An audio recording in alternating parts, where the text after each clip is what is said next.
নমস্কার বন্ধুরা, আবারও চলে এলাম আমাদের শখের ফুটবলের ছাদ বাগানে। আমরা একই বছরে কি করে দুবার চন্দ্রমল্লিকা পেতে পারি সেটাই দেখাবো। দেখুন, আমরা যখন নভেম্বর মাসে চন্দ্রমল্লিকার ফুল এসেছিলো, মাদার গাছের পাশ থেকে এমনই গাছগুলো শাখারগুলো বেরিয়েছিল, এগুলোকে সোনোবল বা চন্দ্রমল্লিকা শাখার বলা হয়। এই যে গাছটা দেখতে পাচ্ছেন, এটা ছিল তখনকার দিনের শাখার। এই গাছটাকে আমরা এই টবটায় স্থাপন করেছিলাম। এর যে মাদার গাছ ছিল সে গাছের ফুল শেষ। তো দেখুন, এখন আজ মার্চের 29 তারিখ, এখনও আমরা আরও 2 মাস অন্তত এই গাছে ফুল পাবো। এই ফুলগুলো দেখুন, এটা হচ্ছে সেই মাদার গাছের শাখার। এবার এই গাছে ফুল হচ্ছে, আবার এই গাছেও শাখার বেরোচ্ছে। এগুলো আমরা কি করব, আগামী বছরের জন্য রাখবো ফুল শেষে। আমরা আশা করি শাকারের তখনকার শীতটা শেষ হয়ে গেছে, ওই জন্য এখন ফুলটা অতটা ভালো নেই।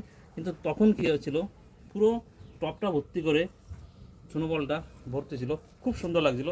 তো এভাবে একটু সংক্রমণ করলে আমরা বছরে 2বার সুনোবলের ফুল পেতে পারি, অনেক দিন ফুলটা আমরা দেখতে পারি। এমন ব্যবস্থা করতে পারেন সবাই, অনেক উপকৃত। ধন্যবাদ, ভালো থাকবেন সবাই।